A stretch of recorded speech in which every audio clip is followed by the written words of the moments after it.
In this video, I'm going to be focusing on a lot of my Chapter 10 slide that you all have access to on Blackboard. And so one word of advice I need to give you before you actually start going through and checking out this video is if you do not have a basic understanding of Lewis dot symbols, this chapter is not going to make too much sense. And so please make sure that you have a decent understanding of Chapter 9 and the Lewis dot symbols, because now we're going to start taking these two atoms and making them into larger molecules. And so before we go too far into this chapter, I just need to kind of talk about this slide right here. And so keeping these concepts in the back of your mind the entire time you're drawing out these symbols will usually save you at least a couple seconds, if not an entire headache. And so the first thing is that hydrogen will always form one bond. And the reason for this is because hydrogen only has one electron. And if you need if you need two electrons to create a bond, as soon as hydrogen has created one bond, it's all out of electrons. It can't do anything else. And so carbon will always form four bonds. In the instance of carbon, it has four electrons, and so it's always going to be searching for four other electrons to create four bonds total. And so nitrogen, oxygen, these are special cases that I'll actually talk about further into this chapter. But nitrogen typically makes three bonds, and oxygen typically makes two bonds. And the reason for this is because both nitrogen and oxygen have lone pairs sitting on them. So nitrogen has one lone pair and oxygen has two lone pairs. And so basically it's kind of saying that both spots are already filled, and so there's no availability for bond formation to occur into those areas. And so surrounding halogens will always form one bond. And so whenever I say surrounding halogens, it'll make a little bit more sense whenever I actually give a definition of surrounding atoms. But halogens, everything in group 7, will always form one bond. And the reason for that, again, similar to carbon and hydrogen, halogens have 7 valence electrons, meaning the fact that in order to satisfy the octet, they only have space for one additional electron to kind of come in. And so in this case, they can only share one electron or form one bond. And last but not least is fluorine is always going to be a surrounding atom. And the reason for that is, one, it's a halogen, and two, it's very electronegative. It is the most electronegative atom, meaning the fact that it is never really going to give up an electron. It's always going to be one of the ones that is sharing an electron. And so therefore, it only has space for one, and so it can't ever be a central atom. And so when we kind of start going through and taking a look at what I mean by all these structures and everything, is if you take a look at my slides, I kind of skipped one here, but I'm going to kind of walk through this whole process. And so if we use NF3 as an example, the first step you want to take is use the molecular formula. If you have to write it out, or again, if you have to use your nomenclature in order to go from words to symbols, but make sure you write out the chemical formula correctly. And so once you have the molecular formula, then you're going to determine which one of those atoms is the least electronegative atom. And so in this case, if you take a look at NF3, we know that fluorine is going to be our most electronegative, and nitrogen is going to be the least electronegative between the two. And so that means that your nitrogen is going to be the central atom, and your fluorines are going to be the surrounding atoms. And so for this point in time, as I kind of stayed over here in my leg corner, is spacing doesn't really matter at this point in time. And the main reason for that is all of this is fake. All these symbols and everything else that we draw on here, all these lines, they don't really exist. In addition to that, we're drawing a 3-dimensional object onto a 2-dimensional surface. And so right now, again, things are going to change a little bit later when we actually take these things off of a 2-dimensional screen and put them into a 3D environment like the world exists around us. So for now, whenever I say surrounding atoms, just place them somewhere around the central atom. Spacing will kind of come up later on. And so once you have, again, your atom placement, or your central atoms, your surrounding atoms, the next thing you're going to do is what I refer to as calculate your valence electron pool. And so what I mean by valence electron pool is think about these atoms all like attending a party. And so every atom is going to come with some valence electrons. But as soon as they show up to that party, you have to give all of your electrons to this central pool that everybody gets to share in. And so in this case, these electrons no longer belong to just nitrogen or just fluorine. Now these electrons belong to everybody. And so here again, the way you calculate the valence electrons is for these main group elements, look at the group number. And so nitrogen is in group 5, and so it's going to have 5 valence electrons. Your fluorine is in group 7, and so it's going to have 7 valence electrons. But remember, NF3 contains 3 fluorines, and all 3 of those fluorines have 7 valence electrons. And so if you look at the total sum of all these electrons, 5 electrons coming from 1 nitrogen and 21 electrons coming from the 3 fluorine means that you have 26 electrons to distribute out to this entire species. And so the next thing you're going to do is, starting with your bonds, you're going to draw a bond from from your surrounding atom to each of your back that up. You're going to draw a bond between your central atom and each one of the surrounding atoms. And so in this case, we have a nitrogen as the central atom and 3 fluorines surrounding it. So we're going to draw a line or a bond between each one of the nitrogens and each of the fluorines. And so here again, using the idea that each one of these bonds is going to use 2 electrons to create, for each bond that you draw, you're going to subtract 2 electrons from your electron pool. And so in this instance, as of what we have drawn so far, we drew 3 lines for 3 bonds. Each one of those bonds is going to cost us 2 electrons. And so right now we are now looking at 20 electrons remaining after we use the 6 electrons to build those bonds.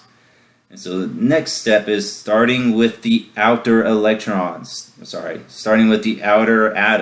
or the surrounding atoms, start giving everybody electrons and filling up their octets.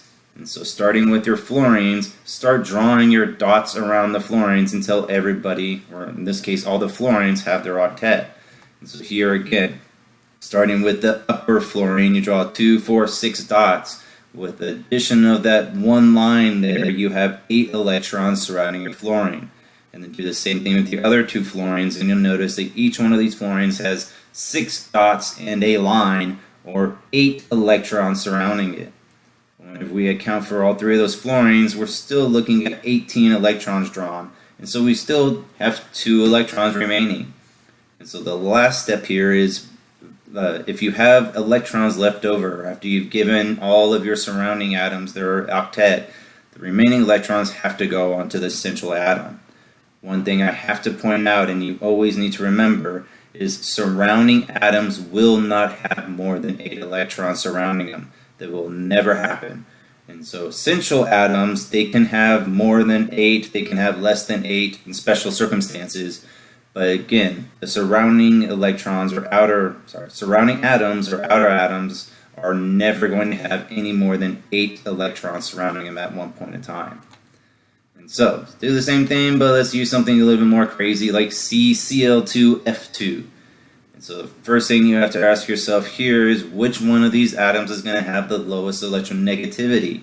So between carbon, chlorine, and fluorine, we know fluorine definitely can't be it because it's going to have the highest electronegativity ever. Chlorine is right next to fluorine, so again, it's going to have a little bit higher electronegativity than carbon. And so carbon is going to be your central atom in this circumstance. And so as I mentioned with the previous example, spacing and arrangement and how you set this up doesn't really matter at this point. And so you can set it up as this way and having the chlorines and the fluorines across from one another. But even if you set it up and you have fluorine and fluorine and chlorine and chlorine, at this point in time it doesn't matter because again, this is going to be adjusted, or I'll be explained a little bit in the later on in this chapter. And so once we know the spacing and the arrangement of these guys, the next step is to figure out what the electron pool is. And so here carbon is going to be in group 4, have 4 electrons. Fluorines are going to be in group 7, and so it's going to bring 7 electrons. And chlorines are also in group 7, so they're going to be bringing 7 electrons with them as well. And so adding your 1 carbon and your 2 fluorines plus your 2 chlorines, we know we're going to have a total of 32 valence electrons to kind of distribute out to everybody. And so beginning with your bonds, you're going to draw a bond between the carbon and both of your chlorines and the carbon and both of the fluorines. And so that would be 8 electrons that you'd used up, and so then you're looking at 24. And then from there, you're going to split up the other electrons between drawing all the dots around your surrounding atoms. And so if we do some quick math here, we have 2, 4, 6, 8, and then 8 plus 8 plus 8 plus 8, so we have 32 valence electrons. In order just to double check and make sure you satisfied everybody's octet, this chlorine has again 2, 4, 6, 8, fluorine has 2, 4, 6, 8. Those are the same. Your carbon has 4 lines, or 2, 4, 6, 8. And so everybody has their octet satisfied. And so you kind of go through and draw these molecular structures and their valence electron structures, or valence dot structures, or however Lewis dot structures. Then in these cases, the first thing you need to do is draw the lines. Second thing you need to do is make sure that you have all of your surrounding atoms octets satisfied. If you have any electrons left over, put them on the central atom. So the same idea kind of applies to whenever you're looking at things like ions. The only difference here is that the ions, remember what the definition of ion means, is they either have additional electrons or less than normal electrons whenever they're going through and making these structures. And so if you have a negative charge on your ion, remember to add the appropriate number of electrons. If you have a positive charge on your ion, remember to take away the appropriate number of electrons. And so for something like PCl2, your phosphorus is going to be the least electronegative, and so it's going to be the central atom.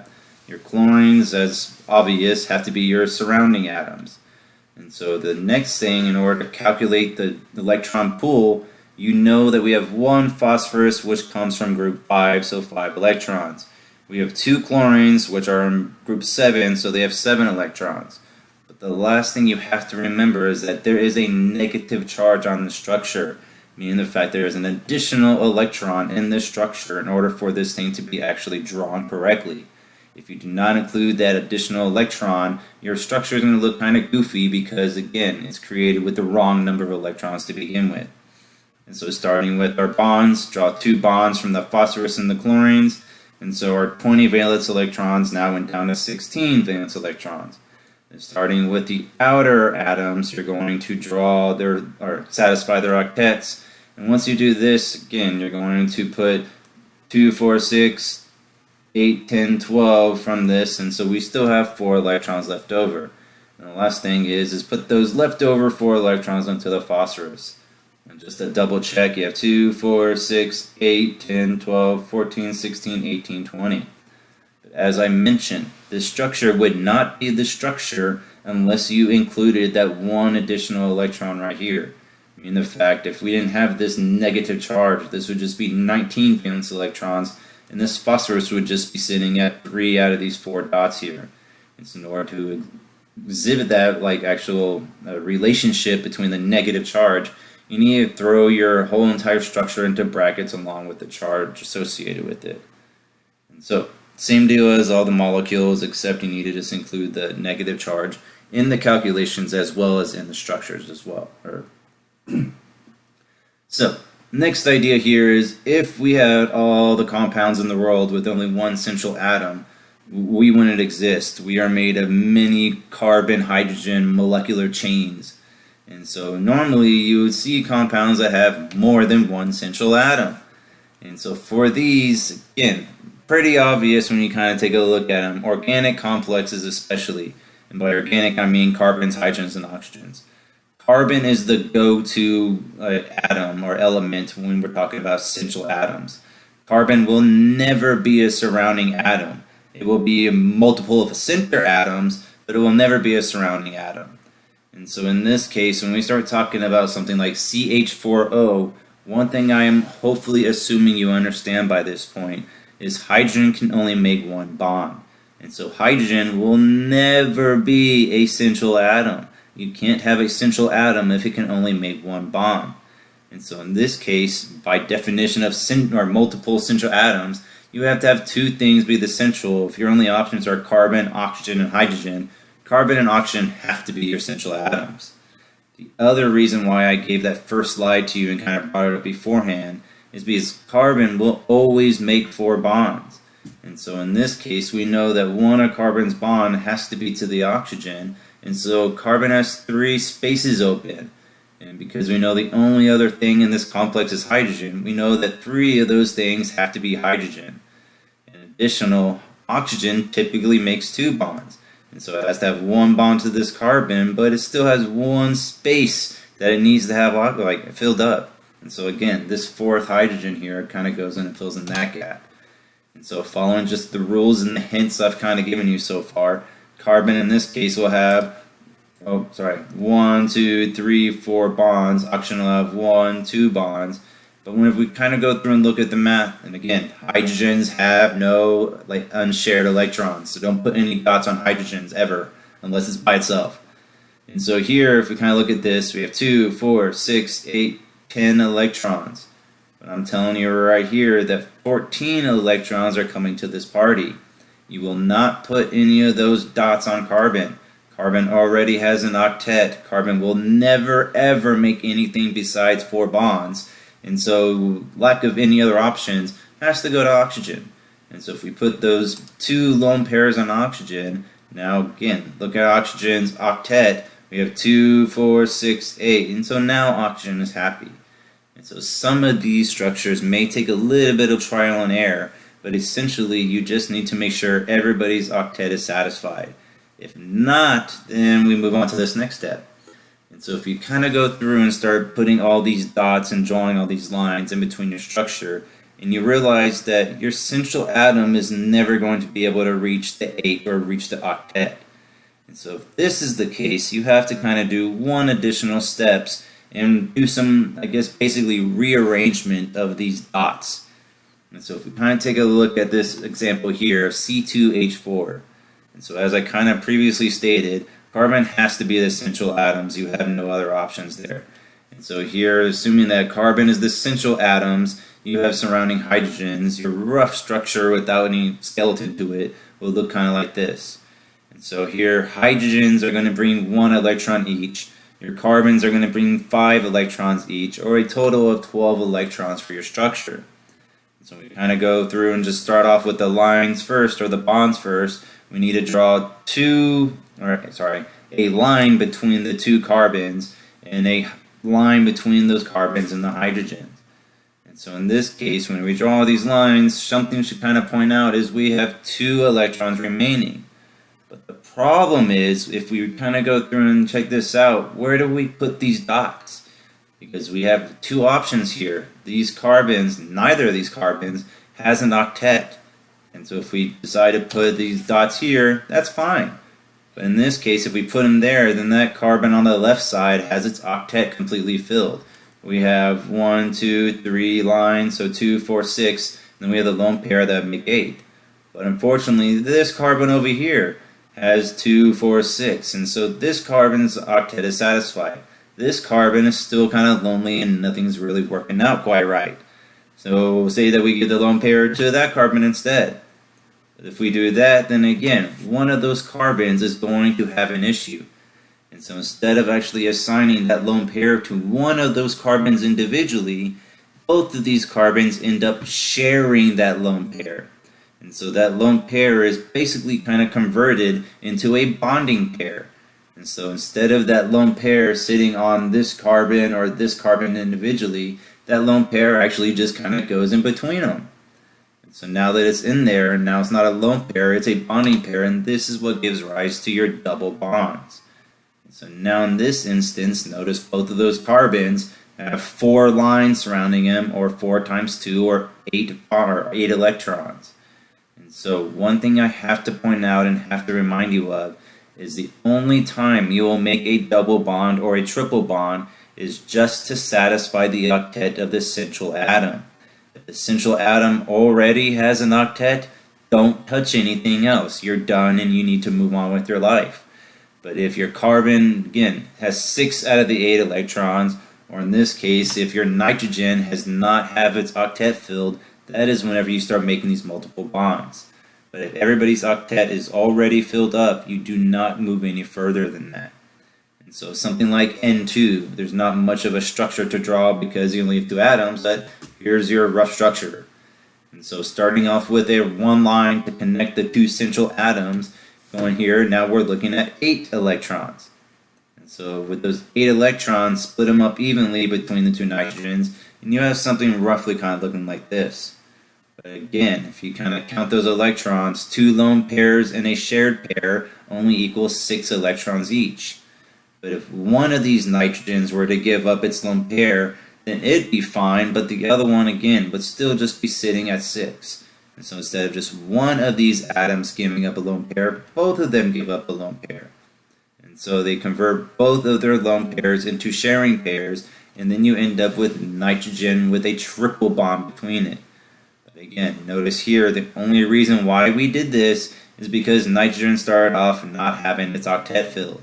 And so because of that, we actually have to convert some of our lone pairs into sharing pairs. So hopefully that makes a little bit more sense when it comes to these single bonds, double bonds, and triple bonds.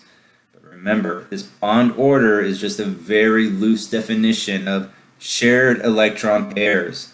I am not saying that this triple bond right here, and by no means at all, is 3 single bonds. That is not how this really plays out, which hopefully later on in this chapter, in the next chapter, will make a little bit more sense. And so, next thing is once we kind of figure out this whole idea of drawing these structures, you might run into some issues when these double bonds come about in positioning. And so something like O3. So if we go through all the previous steps, which I'll kind of like skip over here, and I'll tell you this is what the Lewis dot structure looks like. And so please note my A, B, and C. That is just to, I guess, orientate which atom I am talking about here. And so this is oxygen A, this is oxygen B, this is oxygen C.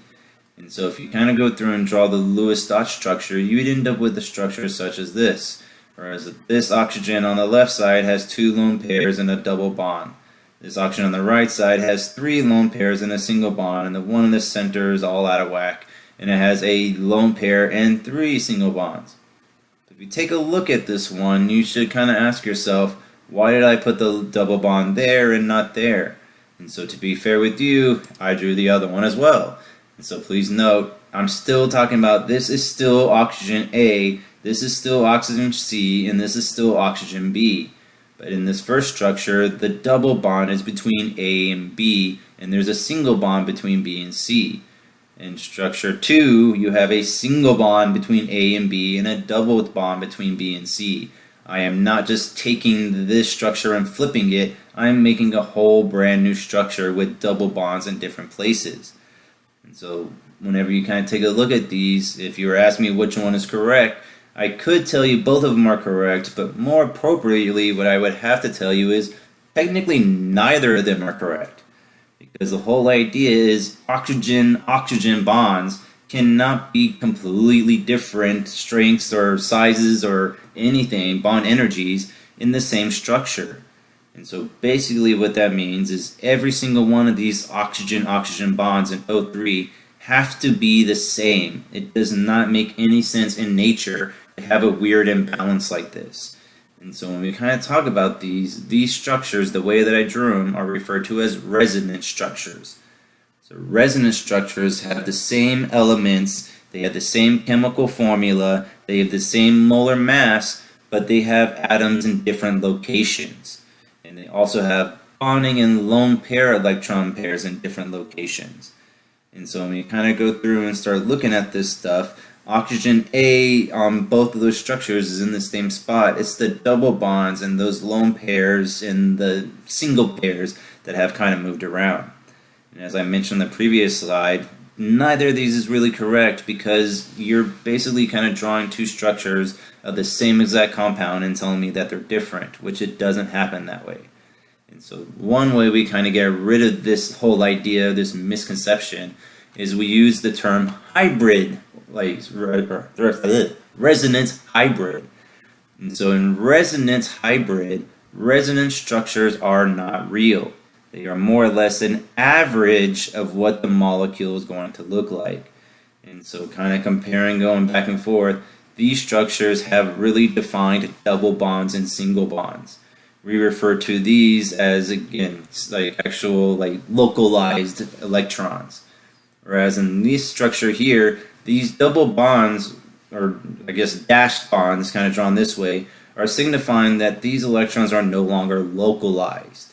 And so what I mean by localized electrons are double bonds are telling you that there is 4 electrons being shared between these elements. These lone pairs sitting on there are telling you there are 2 electrons on this outside of this atom that are not being shared. But whenever you see these dashed lines, they're basically saying that this isn't 2 electrons, nor is it 1 electron. It's somewhere possibly in between. And so these delocalized electrons exist whenever you actually kind of have electron density or electron region being shared between this entire area. And so this area right here does not contain 4 electrons. This area right there does not contain 4 electrons. They contain 2 electrons each because there has to be at least a single bond in order for this stuff to exist. But the other half of that is the fact that there's kind of 2 electrons that are being shared between this whole entire region of this atom. And so because of that, we end up with a fractional bond order. And so instead of this being a double bond and a single bond, it's more or less kind of referred to as a 1.5 order bond. And so because of this weirdness, we have to go back and revisit bond order. So when we first introduced all this, I tried to make the indication, tried to bash into your heads that single bond, double bond, and triple bond is a very huge misnomer, and it leads to some confusion. Because a double bond is not 2 single bonds. That's not how it works. A triple bond is not a double bond plus a single bond. And so in these cases, that term single, double, and triple just talks about how many electron pairs are being shared. And so when we kind of go through and start talking about this bond order, normally when we talk about these shared electron pairs and bond atom pairs, and again, this is the definition your book gave you. And so if you read this actual portion, and again, should kind of ask yourself the question that I asked, and because again, it doesn't make too much sense. And so if you kind of get rid of this and rewrite the equation in terms of lines divided by connected atoms, because again, lines are shared electron pairs. They just had worded the most confusing way ever. And so bonded atom pairs, these are the atoms that are going to be connected to one another. And so when you kind of look at O3, we have this structure of, again, looking at O3 and the structure that I've drawn here, you have to ask yourself first, how many lines do you have? And so in this case, again, highlighting in yellow, we have 1, 2, 3 lines, and so we know that we have 3 of these shared electron pairs. And then next, ask yourself, how many connected atoms are there? And so in this instance, we have that central oxygen surrounded to an oxygen on the left, and we have that central oxygen connected to the oxygen on the right. So here we have 2 shared electron, or 2 connected atoms. And so here again, bond order for O3 is going to be 3 divided by 2, or 1.5. Very similar, we can do this with any of our structures that we can find have resonance. And so something like NO3 with a minus charge. And so here, when we kind of go through and draw these things out, first thing you have to remember is that negative charge has to be incorporated into our system here. And so kind of jumping the gun and kind of jumping over, nitrogen is going to be your central atom, oxygens are surrounding. So I figured that out for you.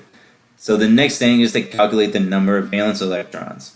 Nitrogen is in group 5, 5 valence electrons. Oxygen is in group 6, so 3 oxygens are going to be 3 oxygens are going to be bringing 6 electrons total, but then you have to remember to include that last negative charge. And so here we have a total of 24 valence electrons for our electron pool. Setting everything up and then starting off with our lines, again, we have 6 electrons down here. And then going through and drawing all of our dots on our oxygens to begin with, we have 2, 4, 6, 2, 4, 6, 2, 4, 6, and so now we have a total of 24 electrons drawn. But as I kind of stated, we have 24 of our valence, and so you can't forget the fact that one of these electrons came from a negative charge. So you have to imply that by drawing your structure in brackets and throw the negative charge on there. And so this might look all fine and dandy, but as I stated many times, make sure everybody has their octet satisfied. And so your oxygens, they're good to go. They have 3 lone pairs and a line, or 8 electrons total surrounding them. But your poor oxygen or nitrogen in the center here only has 3 lines surrounding it, or it has only 6 electrons surrounding. And so in this case, one of your oxygens is going to be very kind to this nitrogen and give up one of its lone pairs. And so the first thing next thing you have to ask yourself is, which one? And so in this case, we can do something like this and have this top oxygen give up a lone pair, and you would create this NO3 minus with a double bond between the central nitrogen and the oxygen on top. Or if you're feeling frisky, you can do the exact same thing with the oxygen on the right side. Or if you don't like the way that one looks, you could do exactly the same thing with the oxygen on the left-hand side. Because in this case, neither of these technically are incorrect, but none of them are real either. And so the actual resonance hybrid, or the real NO3 minus, is going to be a rough estimate or average between these 3. And so the bond order, you have to take a look at first, how many lines do we have? And so regardless of which structure you choose, there are going to be 4 lines. And then you have to ask yourself, how many bonded atoms, or how many atoms are connected? And so that central nitrogen is surrounded by 3 oxygens, and so you have to make 3 connections. And so here you have 4 lines divided by 3 connected atoms, or a bond order of 1 1/3. And so the next thing we have to kind of talk about is, which one do you choose? And so one way to kind of figure that out is to use what they refer to as the formal charge. And so a formal charge is the charge an atom would feel if all electrons are shared equally. And so if that terminology sounds kind of familiar, it's because in the previous chapter we were talking about whenever you have all these electrons being shared unequally. And so we'll go back and kind of discuss that here in just a little bit. But formal charges assume that you have all these electrons being shared equally. And so when you kind of talk about formal charge equals the number of valence electrons minus the number of unshared valence electrons plus half, don't even bother reading all that, because as I stated before, that just doesn't make any sense. And so cross all this out and write down my brand new equation of formal charge equals valence electrons minus dots minus lines. And so in these cases, the dots are your unpaired or unshared electrons. The lines are your bonds. And so when we kind of go through and take a look at this, something like O3, if we look at the oxygen that I have highlighted right here, oxygen A in resonance 1. So in order to calculate the formal charge for this one, so again, the one I have highlighted, is all oxygens have the valence electron of 6. And then for this particular oxygen that is highlighted, we have 1, 2, 3, 4 dots, if you can see where they are, 1, 2, 3, 4 dots, and we have 1, 2 lines. And so in this case, you have 6 minus 4 plus 2, or 6 minus 4 minus 2 to give you an formal charge of 0. And so if you do that with all the other ones, you should end up with kind of the same kind of idea here. But oxygen A would be 1, 2, 3, 4, 5, 6, so 6 minus 6. Oxygen B would be 6 minus 1, 2, 3, 4, 5, or plus 1. This would be 6 minus 1, 2, 3, 4, 5, 6, 7, or a negative 1. Do the same thing, it's going to be kind of the same deal for structure number 2. And so the main idea here is the fact that if you look at the sum of 0 plus 1 minus 1, you get 0. And the reason for that is because they're neutral molecules, meaning the fact that everything needs to cancel out the way that they should if they're not going to be charged. And so when it comes to figuring out which resonance structure you should choose, there's 3 guidelines that you need to be familiar with. But again, before you can use these, you need to solve for the formal charges of each of the atoms. And so the first guideline is you prefer smaller formal charges over larger ones. And so please note, I'm talking about the magnitude of the charge. I'm ignoring if they're positive or negative. I'm just looking at the number. And so smaller formal charges are going to be preferred over larger ones. Meaning the fact if you can get 0, 0 is the main way to go. If you can get everybody to 0 out, then you're good to go. Keep that structure. If you can't, then having ones, negative ones or positive ones, distributed on your structure is going to be more preferred than 2s and 3s and so on and so forth. The next idea is you cannot put same non-zero formal charges on atoms that are next to one another. And what I mean by non-zero formal charges is I mean 1, 2, 3, 4, 5, 6, 7 numbers that are not zero. And so as I stated with the previous bullet point, if you can have zeros all across the board, that's the way to go. But if not, if you have to keep them as ones and zeros, then having a +1 and a -1 next to each other is perfectly fine. But having a +1 and a +1 next to each other is probably not going to be preferred. And the last idea you need to keep in the back of your mind is negative formal charges belong on electronegative atoms. And so if you have an option of where to put a negative charge, then the negative charge should go on the more electronegative atom, because by definition, electronegative atoms, they like negative charges. So for instance, if we have something like NCO minus, and so in order to kind of save you some brain power, you can go through and check on me if you like later on if you wish. But here are 3 possible structures you could have for this NCO. And so at first glance, some of them should give you the willies because oxygen very, very rarely makes triple bonds. But we'll figure that out here in a little bit. And so if any question on the exam, quizzes, whatever, ask you about which of these structures is going to be more appropriate, you need to solve for formal charges. And so for each of these, again, the formal charges is a very quick calculation if you know the valence number. And so very quickly, nitrogen is in group 5, so it has 5 valence electrons. So 5 minus 1, 2, 3, 4, 5, 6, 7, and so this nitrogen has to have a formal charge of -2. Carbon is always going to have 4 valence electrons, so 4 minus 1, 2, 3, 4 lines, minus 0 dots, and so you're going to have the formal charge of 0 for this one. This oxygen, again, is always going to have 6 valence electrons, so 6 minus 1, 2, 3, 4, 5, so this oxygen is going to have a formal charge of +1. And again, I am not trying to say that these lines and these dots are any less important than I'm trying to make them, but the math does not need to be any harder than it already is. Just remember, whatever the valence electron count is, minus dots, minus lines, and you'll be fine. So do the same thing with the other 2 structures, and you get all of these numbers that I have already calculated for you. And so we kind of go through and look at them. Having them down there doesn't do so much good for you. So let's picture them above these symbols so you can see where I'm going here. And so in one of the structure 1, I have a -2, a 0, and a +1. In structure 2, I have -1, 0, and 0. And in structure 3, I have 0, 0, and -1. And so when you kind of go through and start taking a look at these things, you need to understand those 3 guidelines that I just discussed in the previous slide. And so if you take a look at structure 1, so structure 1 is probably not going to contribute as much to overall structure because, again, -2 in there kind of disqualifies it when the other 2 contenders only are dealing with 1s and 0s. So smaller formal charges, again, magnitude. The magnitude of the smaller formal charges is preferred over larger ones. And so I'm not saying that the resonance structure 1 is incorrect.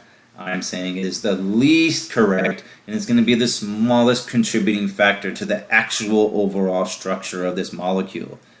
And so now if we kind of compare structures 2 and 3, we'll notice that the negative charge is going to swap between the nitrogen and that oxygen. But according to the previous guideline, the negative formal charge should be placed on the more electronegative atom. In this case, your oxygen is more electronegative than nitrogen, so it's going to prefer the -1 charge over the nitrogen. And so when you kind of look at these things, as I've tried to stress up until this point, neither of these is correct, nor is neither of these incorrect. Because that last structure, structure 3, is not the actual structure of NCO-. Neither is number 1 or number 2. It's actually a weighted average between these 3 structures. And all I really mean by that is there is no real single bond or triple bond or double bond anywhere in the structure.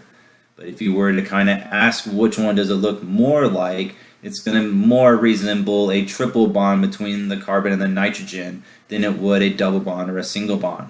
It's going to resemble more of a single bond between the oxygen and the carbon than it would look like a triple bond. And that's all that this truly is really telling you, is that it looks more like this one over this one, but neither of these three is actually correct. But one of them is more correct than the other, or one of them is going to be more preferred than the other three. And so the other idea here is oxidation numbers and formal charges both have a very similar equation. And so in the last chapter I kind of talked about these oxidation numbers can be calculated, not last chapter, sorry, previously I kind of mentioned the fact that these oxidation numbers can be calculated by this equation of valence electrons minus shared plus unshared. The whole idea here is that oxidation numbers will never ever change in a structure. And the reason for that is oxidation numbers assume that you are going, or that the more electronegative atom always gets all the shared electrons. Whereas these formal charges assume that all these electrons are going to be shared equally. And so formal charges can change from one resonance structure to another. Whereas oxidation numbers, carbon is always going to be the least electronegative, and so it's always going to get 0 of those shared electrons. And so again, it's always going to end up being those 4 valence electrons minus the 4 lines, and then you're done there. And so in these cases, again, it gets none of those shared electrons from any of those, so 4 minus 0 is always going to be plus 4. Your oxygen in all three of these structures is always going to be the most electronegative, and so it's always going to get those shared electrons. And so here, regardless of how you calculate it, it's always going to come out to be exactly the same, because your 6 minus your 2 minus your 6 is always going to be -2 regardless of how you go about it. And so the next kind of portion of this chapter is when we actually start getting into how to place all these electrons. And so whenever I kind of talked about the octet rule, there are some exceptions. And so when it comes to these electron deficient atoms, I'm talking about beryllium and boron. These are the only real 2 examples in which, and again, be aware of these examples and that they exist, but these are the only 2 elements that will actually be perfectly happy with just 2 bonds or 3 bonds without any lone pair sitting on them. And so whenever I told you at the beginning, nitrogen and oxygen only make 2 bonds and 3 bonds, it's because they have lone pairs sitting on them. And so their octet rule is still being satisfied, but again, in electron deficient beryllium and boron, those 2 cannot make any more than 2 and 3 bonds just because their structure doesn't allow them to. And so the other idea is these odd electron species. I will not really discuss anything else about these beyond the fact that they exist and they're very horrible to ozone and to the human body. And so beyond that, you just need to understand that one of those lone pairs isn't going to be a pair. And so if you kind of take a closer look, this nitrogen only has 1 dot on it, whereas in this case, the nitrogen has 2 dots, but your oxygen only has the 1 dot. And so here, free radicals just means that you have an electron that's not being shared with another one at this point. And so, when it comes to expanded valence shells, one thing you have to understand is that a lot of elements on the periodic table have the capabilities of doing this, just not all of them do. And so the only real stipulation that the element has to have in order to make more than 4 bonds or have more than an octet is you need to have a d orbital. And so this actually happens as soon as you enter n equals 3, you have access to a 3d orbital. Remember, for n equals 1 and n equals 2, you can only put in a 1s, and then for 2 you can have an s and a p. But as soon as you enter your n equals 3, you have access to a d orbital, which is basically more space to start doing all your construction and building more of these bonds. So the remainder of this chapter has to do with the valence shell electron pair repulsion theory, or more commonly known as VSEPR theory. And so in this concept mainly revolves around the idea that electron pairs would much rather be as far apart from each other as possible. And so please note I said electron pairs. And so in this case, whenever I talk about this stuff, each electron, again, group, the up arrow and down arrow, those actually have no problem being next to each other because they have those opposite spins. But they would much rather be away from any other electron pair that is like actually on that central atom. And so when we kind of go through and talk about these, I'm going to now refer to these electron groups as things. And it's the most scientific way I can talk about these things because I really don't care what they are. And so whenever I talk about electron groups, that is going to refer to as a single bond, a double bond, a triple bond, a lone pair, or even just a single electron. And so these electron groups refer to these localized regions in which electrons reside around the central atom. And so again, each thing can be any of these, again, electron groups. And so whenever I talk about these things, I am not going to distinguish for the most part if it's going to be a single, double, triple bond or anything like that, because things is just going to be any one of those as possible. And so when we kind of go through and start looking at this VSEPR theory, the main groups, or I'm going to call these categories, are going to be these main shapes here. And so whenever you have two things surrounding your central atom, you're going to be looking at a linear molecule. If you have three things surrounding this central atom, you're going to be looking at a trigonal planar. And so whenever you're looking at four things surrounding that central atom, you're going to be looking at tetrahedral, five things, trigonal bipyramidal, and six things octahedral. And so one thing I have to put, note about this slide is all these angles here are going to be what they call ideal angles. And the way they are calculated is just taking 360 degrees and splitting separating these surrounding things as far apart as possible to make them as far away from each other as possible in this 360 degrees. And so when you kind of go through and check out like the linear, the furthest apart you can be from another thing is going to be a straight line. And so in this case, this linear molecule is going to have these two things separated by 180 degrees around that central atom. When you have trigonal planar, planar refers to the idea that it is flat. And so you can think of it as a plane or a sheet of paper. It's completely flat. All these atoms are in the same plane. And so trigonal planar, there's three of them. Three things usually make a triangle, so that's where they came up with this name. And so whenever you separate three things around the central atom, you're going to be separating them by 120 degrees each. And so in this concept, you're actually looking at 120 degrees between this thing and that thing, and then 120 degrees going through the central atom, and then this one to that one's 120, this one to this one is 120 as well. And so the next guy here is going to be tetrahedral. And so this is one of the first shapes that I kind of warned you about in the past that is not just two-dimensional. And so even though for most part when we draw these things out, this is how you would draw out CH4 in a cross formation. But as I stated many times in the past, that is a two-dimensional shape. As soon as you take that thing off of the two-dimensional piece of paper or chalkboard or whiteboard or whatever you're drawing it on, it is going to spread out as much as it can over that whole entire three-dimensional network of that central atom. And so in this case, as soon as you take it off of the two-dimensional board and let it freely spread out over the three dimensions, you're going to have a tetrahedral shape. In this case, each one of these things is going to form a 109.5 degree angle away from each other through that central atom. And so in this case, again, you have to understand this is a three-dimensional shape. And so here you can kind of see this bottom part as kind of like a three-membered pyramid with this antenna coming out of it. And so in this case, between this top one to the central atom to this one on the left is 109.5. Between the top one, this one in the front is 109.5. Between this one through the atom in the back, 109.5. Even same deal with these guys on the bottom. Between here, 109, here, 109.5. You see where I'm kind of going with this. The next one we have is trigonal bipyramidal. And so it's called trigonal bipyramidal because you're looking at a trigonal pyramid. Because here again, pyramid 1, 2, 3 as the base, and you come to a point, that's what we call pyramid.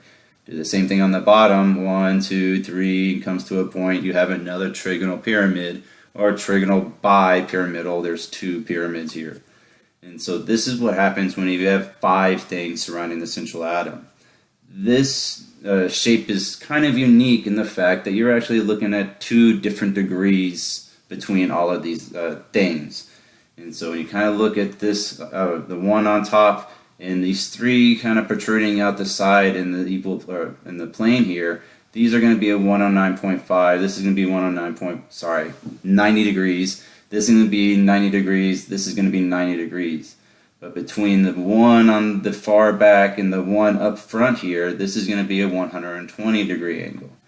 And so the whole idea here is you can try to separate the 2, like on top and on bottom, by 180 degrees. But as soon as you start throwing in these other 3 atoms, then again, they're going to have to kind of space themselves out in a similar fashion the trigonal planar did. And so it's kind of like putting a trigonal planar and the linear shapes together. And so in this case, the one on top and on bottom is going to follow the linear pattern. The ones in the center of the central atom are going to be kind of following the trigonal planar pattern. And then the last one we have is one of the more confusing ones, just because the person who named this is just really wasn't looking towards the future and messing with students' minds. And so normally when you hear the term octa, you think about 8. But in this case, this octahedral is whenever you have 6 things surrounding it. And the horrible reason why it's called octahedral is they were noticing that whenever you connect all these atoms and make a plane like it's kind of shown here, you actually have 8 sides. And so you have 1, 2, and then 1 in the back, and then 1 in the back over there, 1, 2, and the same deal. And so you can kind of think about this as like an 8-sided die. And so that's where we're getting the term octahedral. But please do not let that mess with your head any more than it has to. Octahedral shape is going to have 6 things surrounding it. In this case, all 6 of those things are going to be separated by a 90-degree angle. And so before I move on any further, I have to make clear that these are what we refer to as electron group arrangements. And so all of 5 of these here are going to be what I'm going to call categories. Each of these categories, 4 of the 5 categories have what I'm going to call subcategories. And those subcategories are going to be the molecular shape. And so every single molecule is going to have both a molecular shape and an electron group shape. And so when we kind of go through and look at these, as I state here off on the side, you need to know the difference between these 2. And so the electron group arrangement, you only have 1 of 5 choices, and they are those right there. And so again, for the electron group arrangement, it has to be either linear, trigonal planar, tetrahedral, trigonal bipyramidal, or octahedral. Those are your only choices you can choose from. But molecular shapes are going to be the subcategory of your electron group arrangement. And so electron group arrangement is going to focus on the things. And so all you need to do is count the things surrounding the central atom and find the right shape that corresponds to that number of things. And so these things can be lone pairs or they can be bonding pairs. And so this is where I mean the fact that those things are not important what they are. It's just the number of those things that you need to pay attention to. And so for the electron group arrangement, you include all lone pairs and bonding pairs. But for molecular shapes, these guys typically tend to ignore all the lone pairs. And so if we talk about water, and again, H2O, if you kind of go through and just look at it without those lone pairs, you would say, hey, 2 hydrogens, 1 oxygen, that thing should be linear. But remember the fact that oxygen typically has 2 lone pairs sitting on it, and so in that case, those 2 lone pairs will actually shove those bonding pairs out of that plane. And so in that case, your electron group arrangement, you count that you have 2 bonding pairs from the oxygen to the hydrogens, and then you have 2 lone pairs on that oxygen as well. So 4 things. For water, you'd be looking at a tetrahedral electron group geometry, or arrangement, however you want to talk about it. But looking at the oxygen and ignoring those 2 lone pairs and looking at just the atoms, you are actually looking at a bent molecular shape. And so most of the time you're going to have to kind of figure out which one you're looking at depending on the question. And so please pay special attention to how these questions are worded. If they're asking about electron groups, you have to go with one of those 5. If you're talking about molecular shapes, you have to first make sure you draw it correctly, and then you have to kind of figure out where those lone pairs are and if they're going to mess with the overall shape to begin with. And so the last thing I have to kind of cover on this slide is just some like weird designation that somebody in the past came up with, and so now I have to teach it to you. And so this X notation basically kind of tells you everything that is going to be around that central atom. And so the A is going to stand for central atom. And again, I'm not going to be telling you like what the central atom is. It's literally just going to be the letter A. And then the X corresponds to the surrounding atoms. And so that M subscript on there next to that X is going to be the number of surrounding atoms you have on central atom A. And then that E is the number of non-bonding valence electron groups, or again, those lone pairs. And so E, the N next to that E is going to be the number of non-bonding pairs or lone pairs that are sitting on that central atom A. So, before we move on, we have to talk about bond angles. And so bond angles are going to have a huge influence on the overall shape of your structure. And so on the previous slide, I was talking about the ideal bond angles. And so ideal bond angles only exist whenever you have every single one of those surrounding things the same electronegativity, the same shape, the same everything. Meaning the fact they have to be the same thing. And so here, that X in these pictures, if every single one of them is exactly the same around that central atom A, then you're going to be looking at the ideal bond angles. And so for this, because we're looking at trigonal planar, the bond angle should be 120 degrees between all the X's and the A and the other X's. But as soon as you throw in something different, it's going to mess with those ideal bond angles. For instance, if you have that top bond become a double bond, that double bond has more electrons in it than those single bonds do. And because of that, that double bond or that group pair is actually going to dislike those single bonds even more. And so instead of this being a perfect 120 degrees all the way around, this double bond is actually going to push this angle down a little bit more, as well as push this angle down a little bit more. The reason for it, again, this area has 4 electrons. These only have 2 electrons. And so here the repulsion is going to be much greater in this bond angle, and for this bond angle, because it's going to kind of push these 2 things down towards the bottom here a little bit more.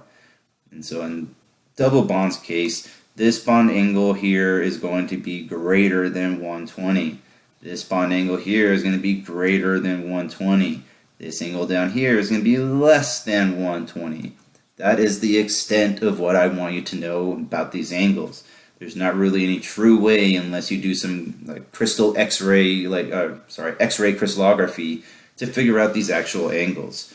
And so now all I'm really going to be looking for in terms of these questions is greater than or less than ideal. And so same kind of deal applies whenever you're going to be looking at something else different. So if this is a different size, if this is a different lone pair number, if it's a different electronegativity, it's going to affect these actual angles. Same deal even if you have just a lone pair on there instead of a actual bonding pair, because that lone pair has a much higher electron density because it's really an actual electron cloud portion sitting above that central atom. So let's start taking a look at these guys. And so when we kind of go through and look at the very first electron group arrangement, this is the linear arrangement group. And so when we talk about the linear arrangement, we're talking about 2 things surrounding the central atom being spread apart by 180 degrees.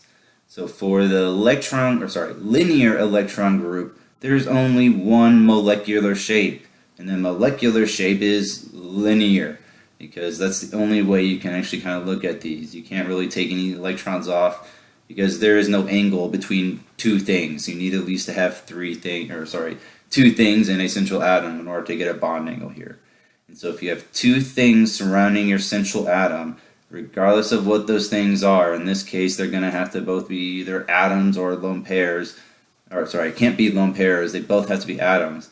And so in this case, your molecular shape is also linear. One more time. The electron group shape is going to be linear. Your molecular shape is also going to be linear. And so things get a little bit more complicated when we move on to the next group of the trigonal planar. So the trigonal planar electron group arrangement is whenever you have three things surrounding that central atom, and those three things are separated by 120 degrees. But again, in this case, I am not telling you what those actual things are, because as far as the electron group arrangement, who cares? As long as you can count three things, you know you're looking at trigonal planar. But when we start talking about the molecular shapes, things get a little bit more complicated. And so what I mean by that is if all three of those things are atoms, then you are looking at a trigonal planar molecular shape. And so here again, if your atom has three things surrounding it, you're looking at a trigonal planar electron group geometry. If all three of those things are atoms, you're also looking at a trigonal planar molecular shape. But if if two out of those three atoms are electrons, then you're going to have to talk about it in terms of a different molecular shape. Because if you look at this molecule, you normally, as a human being or whatever, you don't see those lone pairs sitting on there. And normally, whenever you draw these things out, you don't sit there and draw dots all over your structures, especially with water. I mean, we draw water as H2O, we draw it bent most of the time, but we don't usually draw those lone pairs on there. And so when we kind of go through and look at this, if you have three things surrounding your essential atom, it is still going to be a trigonal planar electron group geometry. But if two of those things are atoms and one of those things is a lone pair, you're looking at a bent molecular shape. One more time, know the difference between molecular shapes in your electron group arrangement. And so the category here is the trigonal planar electron group geometry. The subcategories is these molecular shapes of trigonal planar and bent. And so one more time to kind of go over what I was talking about on the previous slide with those angles. Non-bonding pairs or lone pairs will throw these angles off because you have a much higher electron density whenever these electrons aren't paired than you do whenever they are paired. And so having a lone pair sitting on there will mess with these bond angles. So I'm going back to this previous slide. Sorry about it, it's going the wrong way. So going back to the previous slide, you again, looking at this, you would normally look at a 120 degree angle between all of these. But in this bent structure, this angle between this lone pair and this atom on the bottom is going to be greater than 120. This on this side is going to be greater than 120. But underneath, between this atom, the central atom, and the outer atom, this is going to be less than 120. And so in these cases, the non-bonding pairs, the lone pairs, and the double bonds will both do the same thing. You have greater electron density in your double bonds because you're looking at 4 electrons versus the 2 electrons. So just keep in mind, as I stated earlier, I do not require to know this 95 degrees or the 122 or 116. I require you to know greater than or less than, depending on which angle I'm referring to. And so, kind of jumped ahead of myself a little bit earlier, but let's talk about the next group here as the tetrahedral electron geometry. And so if your essential atom has 4 things surrounding it, you are looking at a tetrahedral electron group geometry. If all 4 of those things are atoms, you're looking at a tetrahedral molecular shape. If 3 of those things are atoms and 1 of those things is a lone pair, you're looking at trigonal pyramidal. And as I kind of mentioned earlier, trigonal pyramidal is just 1, 2, 3, that's a triangle. It comes up to a point, they call it a pyramid. And so trigonal pyramidal is just the fact that you have 3 things coming up to a point to that central atom. And the next one is if you have 2 of those things are atoms and 2 of those things are lone pairs, you are looking at a bent molecular shape. So this is actually what water is. This is the kind of idea that it kind of falls into. One thing I have to kind of point out here, and I'm going to have to kind of go through a few slides backwards to show you, This bent shape is sitting in the tetrahedral electron group arrangement. If we go back a few more slides, this bent shape is sitting in the trigonal planar electron group geometry. So just looking at the shape does not tell you the actual electron group geometry. It can give you a hint of what, especially if it's like trigonal planar, then again, it may be trigonal planar, but it might also be one of the other ones we're going to talk about here in a little while.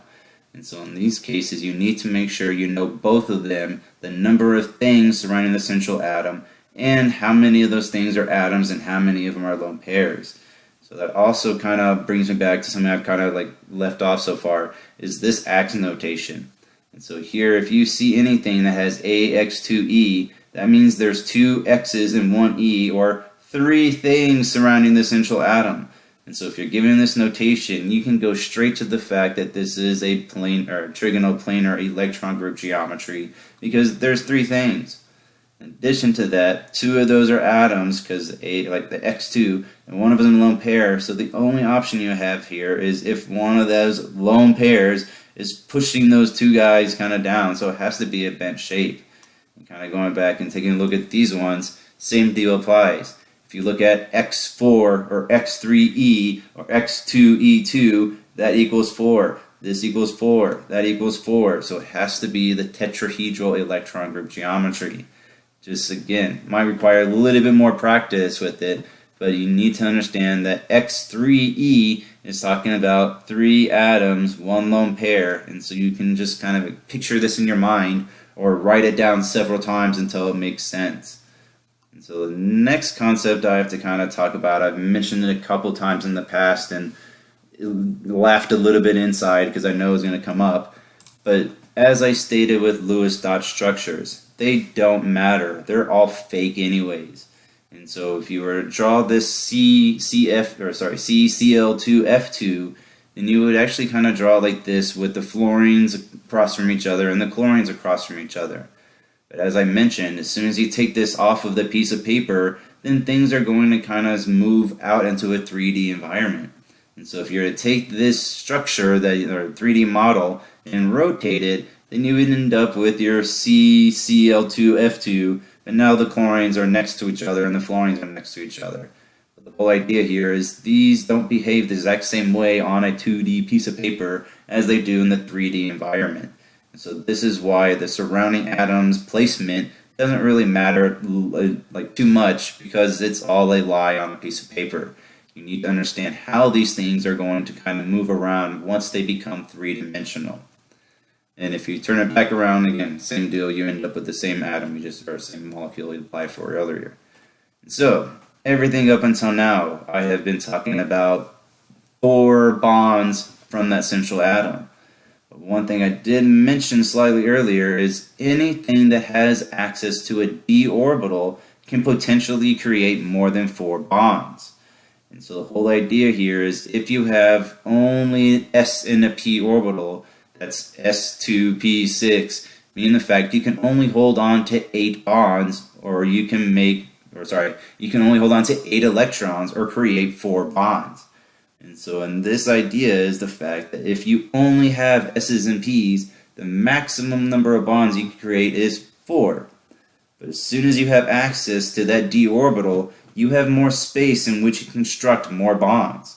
And we'll talk about that whole idea a little bit more in chapter 11, but for now you just have to understand anything in groups 1 and 2 can never make more than 4 bonds. It just doesn't happen, especially in group 1, not at all.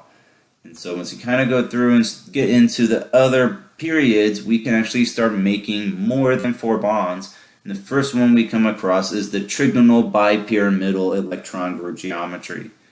And so the trigonal bipyramidal is when you have 5 things surrounding your central atom. If all 5 of those things are atoms, we refer to the molecular shape as trigonal bipyramidal. If 4 out of those 5 are going to be atoms and one of them is a lone pair, we call this the seesaw. And if it's hard for you to kind of look at this, tilt your head to the right a little bit and you'll see the old school park seesaws. And then if we take one more of those atoms and replace it with a lone pair, and now we're looking at the T-shaped. This time, if you can't see it, tilt your head to the left and you'll see a T. And then the next one, the last one we have here, is going to be what we call a linear molecular shape. But please note, this linear molecular shape is not the same thing as your linear from the linear electron group geometry. This thing has 5 things surrounding the central atom, whereas everything else in the linear just has 2 things surrounding that central atom. So another thing you should kind of notice about these shapes is whenever I was replacing those atoms with lone pairs, I replaced them in a very specific area. And so notice I did not touch the atom on the top and the atom on the bottom.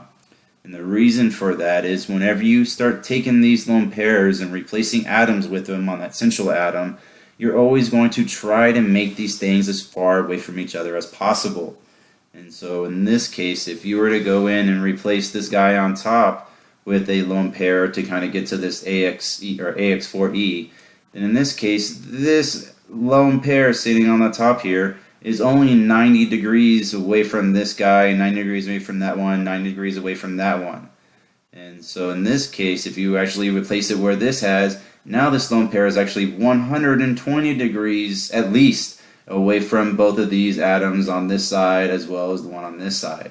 And it's going to push these guys in a little bit, and it actually might push these guys out of the plane a little bit, so it's not exactly 180 degrees, but it's not going to be an appreciable amount that it's going to kind of just smash it all in. But the main thing you need to notice is the difference between putting it here. It's 90 degrees in 3 places. If you place it here, yeah, it's 90 degrees to this one and this one, but it's only like, again, 120 away from these other guys, so it can actually kind of make itself a little bit further. And so the whole idea is the fact that these lone pairs are going to go into the area that we call the equilateral. And so the equilateral positions are around, like the equator on the world, it's going to be around the center. The axial are going to be like the poles on the globe, and so the North Pole and South Pole. So in these cases, lone pairs will always go into the equatorial regions first instead of the axial. So just remember this, so whenever you start putting your structures together, if you have a 5-membered system, you are going to place your lone pairs in the equatorial region first rather than the axial. This only happens with 5-membered systems because they're the only ones that have more than one angle to actually choose from here. So the last but not least one is the confusingly named octahedral electron group geometry. And so for the octahedral electron group, again, very misleading name, but this happens when you have 6 things surrounding your central atom. And so if all 6 of those things are going to be atoms, then you're going to be looking at an octahedral molecular shape. If one of those atoms is replaced with a lone pair, we're looking at a square pyramidal. Please note, square pyramidal is different than trigonal pyramidal because square, 1, 2, 3, 4, this is a square on the bottom, comes to a point, pyramid. And the last one that we're going to talk about and that you need to commit to memory here is going to be the square planar. So square planar in this case is going to have your lone pairs separated by a maximum of 180 degrees. And so in this case, because you have a lone pair on the bottom and a lone pair on top, both of these guys are going to be repelling all these atoms in the center, and so therefore this is actually still going to be pretty close to 90 degrees, and this is still going to be 90 degrees, and this is still going to be 180, and it's still going to be 90. So the angles for that square planar are still pretty much around the ideal angles just because you have a very symmetrical molecule kind of going on. Alright, so in my slides on Blackboard, I have 2 tables with all of these shapes and all of the information I literally just told you. But I highly, highly suggest you know these things and don't just have that chart sitting in front of you for the exam. It's going to take way too much time for you to draw these things out and try to match it up with a different structure than if you just kind of commit these things to memory. The shapes are not absolutely horrible. The octahedral, yeah, I'll grant that one. It's absolutely terrible. But the square pyramidal, the square planar, all these shapes kind of go by what they should look like if you have drawn it correctly. And so you need to understand the Lewis symbols. You need to understand how to convert these Lewis symbols into Lewis structures. And then make sure you're placing all of your lone pairs on your central atoms correctly. And so please note, throughout all of these slides, I have mentioned central atom multiple times. The central atom is really the only atom that matters when it comes to the shape of this molecule. let's take a look at a practice here. And so draw the molecule shape and predict the bond angles in relation to ideal bond angles of PF3. And so here, first thing you need to do is figure out what we're looking at. And so here we have 1 phosphorus and 3 fluorine. And so I'm going to do things a little bit out of order just so I can kind of fit everything on my slide. But look at the valence electron pool first. And so phosphorus is sitting in group 5, so it has 5 valence electrons. Your fluorine is in group 7, so it's going to have 7 valence electrons. So 3 fluorines and 1 phosphorus will give you 26 valence electrons. And so here we know that our phosphorus is going to be the least electronegative because fluorine is always the most electronegative. And so here we can kind of, again, I'm skipping a few steps that are in between here, but we know that we have phosphorus in the center and then our 3 fluorines surrounding it. And if you count out our electrons, we have 8, 8, 8, and so we have 24 electrons taken up from our surrounding atoms. That leaves us with 2 electrons left over, so they have to go on the phosphorus.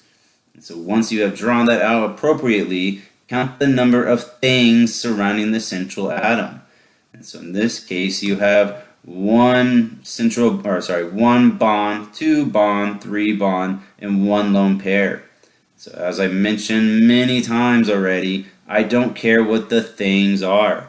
This lone pair is a thing. This single bond is a thing. A double bond is still just a single thing. And so these electron groups are completely indiscriminatory when it comes to things. And so here, because you have 4 things surrounding your phosphorus or central atom, you're looking at tetrahedral electron group geometry. And because you're sitting there at that lone pair, the lone pair is going to push this whole angle kind of out of whack a little bit. And so the bond angles between your fluorine, your phosphorus, and your fluorine, and again, remember it's not two-dimensional, but it's going to be less than 109.5. And the reason for that is because the bond pair, if you want to think about this sitting on the bottom, it's going to be pushing all these angles kind of up a little bit. Or if you flip it around, thanks to Wikipedia, I have this structure here. And so in this case, that lone pair, as I mentioned, is going to be pushing the angle from here down to that one, and from here down to the one in front, from here down to the one in back. It's going to be pushing them a lot closer than the 109.5 was actually supposed to be. So when we kind of look at this next one here, we're going to do the same thing, but this time with the BRF5. And so the first thing you have to again do is check out what the valence electron pool is going to be. And so if we take it out, the first one, bromine is sitting in group 7 and as well as fluorine. And so you're actually looking at 1 bromine, 5 fluorines, or 6 times 7 to give you 42 valence electrons. And so skipping ahead, I got tired of drawing all these dots, and so I kind of found this picture, and here we go. And so in this case, when we have BRF5, we're going to be looking at the fact that we have 5 atoms surrounding that central atom, but please do not let that BRF5 be misleading. You have to make sure you know where all these lone pairs are, because this thing actually has 6 things surrounding that central atom, not just 5. Because of that, we are going to be looking at a bond angle that is going to be, again, around like less than your 90 degrees. And so actually kind of draw this out, and because that lone pair is sitting there, it's going to push all these fluorine a little bit closer to one another. Or in this case, again, this atom to that central atom to the atom above is going to be less than the ideal 90 degrees. And so the last few things I have to kind of make sure to mention before we move on any further is every one of these shapes and electron group geometries are going to have their own specific, ideal angles. But whenever these ideal bond angles are interrupted by these lone pairs or by these bonding or double bonds or something else, it's always going to be pushing the atoms closer to each other. The angles between the lone pair or the double bond is going to be greater than the ideal bond angle. The angles between all the actual atoms are going to be less than the ideal bond angle. And so, as with many things in the past, this seems all well and dandy, and once you get this memorized and you feel really good about it, I'm going to throw a wrench into the whole works here. And so unfortunately, as life exists, things aren't as simple as one central atom. Most of the time we have multiple central atoms. And so even just expanding this by one additional central atom, you can kind of see here that these shapes become a little bit more complicated. As soon as you throw one more central atom into this mix, your structures become a little bit more complicated. And so if you look at ethane, there is no real molecular shape as hourglass or twisted hourglass or upside down puppy dog as in ethanol. And so when we talk about these molecular shapes or how these molecules are, like the overall structure of them, we actually refer to these shapes around multiple central atoms. And so we talk about the whole idea of ethane, you have a tetrahedral geometry around both of those central carbons. Or in ethanol, you would have a tetrahedral or electronic group geometry around all three of those central atoms. But the carbons will have a molecular tetrahedral shape, but as the oxygen will actually end up having a bent molecular shape. So again, this carbon, or you can see it better here, this carbon here has 4 things. This carbon has 4 things. This oxygen has 2 bonds and 2 lone pairs, and so it still has 4 things surrounding it. And so electron group geometry or arrangement is tetrahedral, tetrahedral, tetrahedral. When we talk about molecular shapes, we looking at this carbon, all 4 of those things are atoms, and so this would be tetrahedral molecular shape. This carbon, you have hydrogen, hydrogen, carbon, oxygen, all 4 of those things are going to be atoms, and so you're still looking at a molecular shape of tetrahedral geometry. But whenever you look at this oxygen, only 2 of these things are atoms, and then 2 of them are going to be your lone pairs. And so in this case, you're going to be looking at the shape or the notation of AX2E2, or you're going to be looking at a bent molecular shape. And so when we kind of expand this out and start looking at something a little bit more crazy, then if we look at something like acetone, and so if you go through and draw out the Lewis dot structure, you end up with something very similar to this.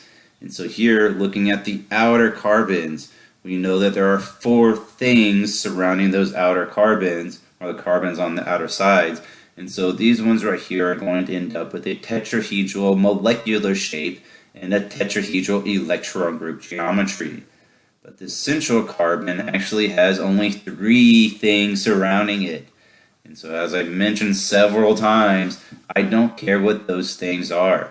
This is a double bond, or this is still a single electron group. This is a single electron group, electron group, electron group.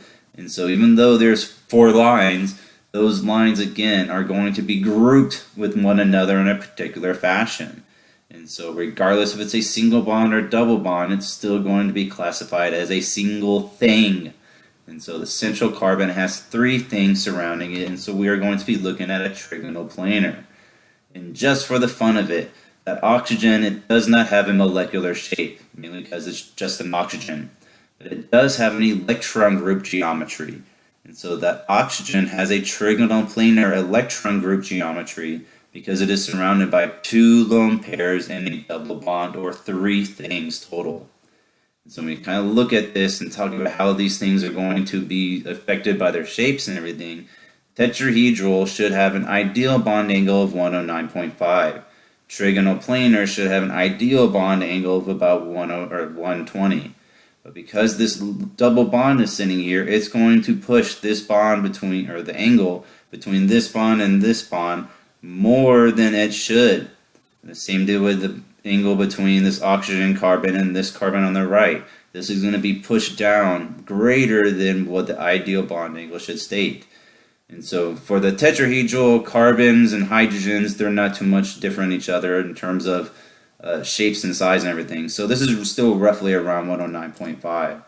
And so as I stated earlier, everything around this carbon and around this carbon in the tetrahedral geometry fashion is going to still be roughly around 109.5. But in this case, the central carbon, this bond angle between the oxygen carbon and this carbon should be about 120. Between this carbon, and that carbon should be about 120. But because this double bond exists, it's going to push the angles between oxygen carbon carbon and oxygen carbon carbon greater than the 120. it's going to push the angles of carbon, carbon, carbon less than 120. And so if you kind of put all this into consideration, your molecular shape actually looks a lot like this. And so in this case, it's very symmetrical. You still have these hydrogens kind of poking off and everything. But these bond angles between carbon, carbon, and hydrogen is about 109.5. But between this oxygen, this central carbon, and this carbon, it's going to be greater than 120. Between carbon, carbon, and carbon, it's going to be less than 120. And so the last few things we have to talk about in this chapter are going to have to deal with this molecular shape and some concept that we've discussed in the previous chapter. And it brings us back to polarity. And so molecular polarity depends on both shape and bond polarity. And so remember in the whole idea when we started talking about the polar bonds, this happens whenever there is a difference in the electronegativities of these atoms. The only time you can have a non-polar bond is whenever the bond is between two atoms of the exact same element. And so there's actually kind of two characteristics that all polar molecules are going to have. And so it can contain one or more polar bonds, and the molecule has to have these individual dipoles that do not cancel each other out. And so what I mean by that is think of this as kind of a 3D tug-of-war. And so in these cases, if you have the same exact atoms or the same people of the same exact strength on the either side of that rope's not going to go anywhere. It's not going to budge. But if you put a mouse on one side of that rope and an elephant on the other side of the rope, then you can kind of see where this tugging match is going to be favor of the elephant over the mouse. And so if we take a look at something like CO2, and so going through and drawing out the Lewis dot structures of CO2, you end up with a carbon surrounded by the oxygens by double bonds. And remember, the main reason why this happens is because if you were to just draw single bonds from the carbon to the oxygen, your essential carbon would be lacking its octet. And so as soon as you have that general structure, both of those oxygens are going to donate one of their non-bonding pairs to the center in order to make double bonds to that central carbon. And so here, when we kind of go through and look at the electronegativity of these guys, the electronegativity of carbon is 2.5, oxygen is 3.5. And so whenever you look at the difference between the two, or again, 3.5 minus 2.5, you have an electronegativity difference of 1, meaning the fact that you are looking at polar bonds. But the way that these polar bonds are worked out here is they are pointing towards the more electronegative atom, or these oxygens. In this case, you have a pull in one side from that carbon to the oxygen, and you have the exact same pull. And again, when I say same, I mean same strength, same electronegativity, same ionization energy, same size, same polarity, same everything. And because of that, both of these guys will cancel each other out. And so the pull on the right and the pull to the left are the same exact pull, and so these polar bonds will cancel each other out. And so I'm not saying that these bonds are not polar. These bonds are totally, most definitely polar. But because you have a polar bond pulling in one direction and a polar bond pulling in the other direction of the same exact magnitude, the actual molecule is not polar. And so you can have polar bonds in non-polar molecules. It's actually the polarity of the bonds that make the actual molecule, overall molecule, non-polar. And so one thing that's actually not in your book, but again, going to be very useful moving on to Gen Chem 2, is knowing about these dispersion forces. And so because you are looking at something that has no polarity, meaning the fact that there is no partial negative and partial positive when you're talking about this entire overall molecule, this is basically the idea of how everything besides magnetic forces and electronic forces, how everything is held together. And so whenever you talk about our still same example of CO2, if you have a gaseous sample of CO2, the molecular attractions are between those carbon and the oxygens. But when you start talking about a gas of CO2, if you've ever seen some CO2 being poured out of a canister, you can see the fact that it still kind of clings to each other. You still see a cloud of this stuff. And so it's actually the dispersion forces that hold these things together. So dispersion forces, they go by many names, and so just know dispersion forces, But if you hear something about temporary dipole or van der Waals forces or London dispersion forces, they're all talking about the same thing.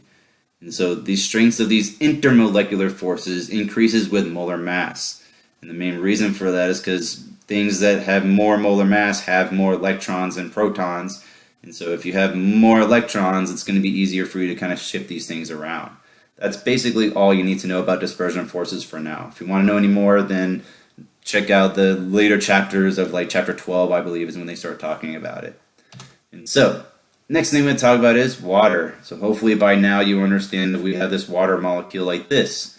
One thing you should remember, and hopefully if you draw out these Lewis structures properly, you need to remember the fact that water has these big Mickey Mouse ears on top of it, of these lone pairs. And so in this case, when you kind of look at this, if you measure the difference in electronegativity between oxygen and hydrogen, you're still looking at a pretty decent sized polar bond. And so between your oxygen and your hydrogen, your polar bonds are going to be pointing towards the oxygen. But here, because of the shape of your water molecule, these polar bonds are not canceling each other out. You have both of the hydrogen-oxygen bonds pointing somewhat upwards. In addition to that, you have lone pairs sitting on an oxygen. And because the lone pairs are not being shared equally, those are very highly electronegative. And so you can kind of think about those being even more electronegative than the oxygen. And so in this instance, you actually have an overall molecular dipole pointing, again, if you're going to be drawing the arrow, it'd be going, starting at the hydrogen with that plus butt and going up towards the oxygen. And so if you have polar bonds that do not cancel each other out, you're going to be looking at an overall molecular moment or a polar molecule. And so, in addition to what I kind of stated on the last slide, there are some other forces that take place whenever you have polarity involved. And so if you have a polar molecule and it's mixed with other polar molecules, they actually have some more of an attraction to one another using those polar structures. And so for instance, if you have a bunch of water molecules congregated into like a beaker, then those water molecules will actually kind of arrange themselves to have their partial positive hydrogen region really close to the partial negative oxygen region of another water molecule. And because of that, they actually have a little bit stronger attraction than the other molecules that we've been talking about. And so this is actually why water, if you've ever dropped it on a car, like a very smooth surface or a piece of wax paper, it doesn't just completely flatten out. It actually kind of forms a bead because all of these dispersion or all these dipole forces are kind of holding those things a little bit closer to each other. And so these molecular or intermolecular forces increase whenever you have larger dipole moments. And so if you have a larger difference between your electronegativities, then you're going to have a greater dipole-dipole attraction. Therefore, the forces are going to be a little bit stronger between those molecules. And one of the last things we have to talk about is the placement as far as these atoms. And so just because you have a tetrahedral geometry doesn't tell you anything about these polar molecules. If all of those atoms are exactly the same, if you have CH4 or if you have CCl4 or if you have CBr4, if every single one of those atoms are the same, then you know they have the same electronegativity and all those polar bonds are going to cancel each other out. But soon as you change one of those atoms and replace it with something that is not exactly the same atom, then you're going to be looking at a polar molecule. Especially if you kind of replace a negatively charged chlorine atom with a positively charged hydrogen atom, it's really going to kind of throw off your polarities. So please do not just use your molecular shape as a gauge on if these things are going to be polar or not. You have to draw them out. That's the only way you can get away with it. And the last but not least, spacing of these atoms does matter when it comes to double bonds. And so in this case, I kind of talked about this in the previous chapter, but if you have cis versus trans isomers, and so when it comes to these polarities, whenever you talk about your cis isomer, or the, again, structure in which you have your chlorines both on the same side of that double bond, you're going to have these guys both be negative, and you have a much stronger dipole pulling down than those hydrogens are going to be offering. But if you have a trans isomer, in this case where the chlorines are going to be separate, like I guess cross from each other, then again, I know it's not exactly completely flat and you can't see it as well as you can in a single essential atom, but kind of thinking about this fact is this is the central portion. And so this chlorine is pulling up that way, this chlorine is pulling down that way, this hydrogen is pointing in that way, this hydrogen pointing in this way, and so this overall dipole moment is going to be canceled out from every angle. And so that's all I got for chapter 10. Hopefully it helps you out a little bit more than studying on your own.